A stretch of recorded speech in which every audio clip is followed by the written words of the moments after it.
ഓണാഘോഷവും cricket ആവേശവും സമന്വയിക്കുകയായിരുന്നു Thiruvananthapuram greenfield സ്റ്റേഡിയത്തിൽ. Kerala cricket league semi final മത്സരങ്ങൾ നടക്കുന്ന ഇന്ന് അടിമുടി ഓണം മൂഡിലാണ് മൈതാനവും സ്റ്റേഡിയത്തിൽ എത്തിയവരും. ആലായാൽ തര വേണം, അടുത്തോരം വലം വേണം, ആലിനു ചേർന്നൊരു കുളവും വേണം. ഓണം ഡ്രസ്സിലെത്തിയാൽ ഒരു പാട്ടു പാടാതിരിക്കുന്നത് എങ്ങനെയെന്ന സജിന സജീവൻ. താമര വേണം, കുളിച്ചു ചെന്നടുക്കുവാൻ ചന്ദനം വേണം. 12 വർഷങ്ങൾക്ക് ശേഷം നാട്ടിലെത്തി ഓണം ആഘോഷിക്കുന്നതിന്റെ സന്തോഷമാണ് ആശാശോഭനയ്ക്ക്. എനിക്ക് തോന്നുന്നു ഒരു ലാസ്റ്റ് 12-13 വർഷത്തിൽ ഇങ്ങനെ ഒരു ഓണം എനിക്ക് ആദ്യമായിട്ടാണ്. എപ്പോഴും ഒന്നിൽ ഹൈദരാബാദ് ആയിരിക്കും, അല്ലെങ്കിൽ വേറെ എവിടെയെങ്കിലും ആയിരിക്കും. ഇങ്ങനെ ഓണം ഇങ്ങനെ പ്രോപ്പറായിട്ട് സെലിബ്രേറ്റ് ചെയ്യാൻ കിട്ടിയിട്ടില്ല. പക്ഷെ ഇപ്രാവശ്യം ഭയങ്കര ഹാപ്പിയാണ്. ഓസ്ട്രേലിയയിൽ നിന്ന് ജോഷിത നേരെ എത്തിയത് ഓണത്തിനാണ്.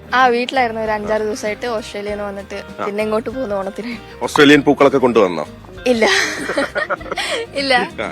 ഓണം പൂവിട്ടോ തവണ വീട്ടിലേക്ക്? എങ്ങനെയാ? ഇല്ല, വീട്ടില് ഓണം പൂവൊന്നും ഇട്ടിട്ടുണ്ടായിരുന്നില്ല. ഇനിയിപ്പോ ഇവിടെയുള്ള പൂക്കളൊക്കെ കാണണമെന്നുള്ളൂ. സഞ്ജുവിന്റെ ചേട്ടൻ സാലിക്കും നായകൻ എന്ന നിലയിൽ ഇത് പ്രതീക്ഷയുടെ ഓണക്കാലമാണ്.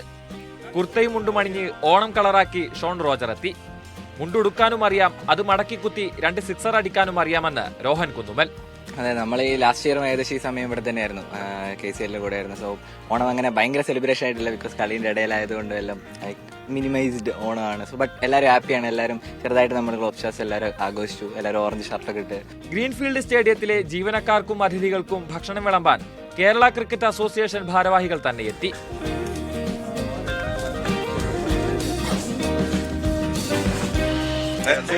സൂപ്പർവൈഷൻ കാരണവരാണ്. അവിടെ വിളമ്പു, ഇവിടെ വിളമ്പു. സെക്രട്ടറി എന്തൊക്കെയാന്ന് വിളമ്പിയത്? ചോറും പായസം, കടലപ്പായസം. സദ്യ എങ്ങനെയുണ്ട് മൊത്തത്തിൽ? എന്താ പറയുന്നത് ഇവര്? സദ്യയുടെ ഒരു രുചി കഴിച്ചിട്ട് പറയും. പക്ഷെ എനിക്ക് തോന്നുന്നു ഈ മുഖം കണ്ടപ്പോഴേ എല്ലാരും വളരെ ഹാപ്പിയാണെന്ന് തോന്നുന്നു. മുണ്ടുടുത്തതും തൂഷനിലയിൽ ഓണമുണ്ടതും ജീവിതത്തിൽ ഒരിക്കലും മറക്കില്ല എന്ന പ്രമുഖ കമന്റേറ്റർ ചാരു ശർമ്മ പറഞ്ഞു. സെമിയിൽ പടപട വിക്കറ്റുകൾ വീണപ്പോഴും ചറപറ സിക്സറുകൾ വന്നപ്പോഴും കളിക്കളത്തിലെ ഇന്നത്തെ താരം ഓണസദ്യ തന്നെയെന്ന് ചാരു Sharma. Big challenge for us today. Man of the match in the type. Sadhya is the man of the match. Shanu ഞെട്ടിക്കുളത്തിനൊപ്പം Mahesh Polur,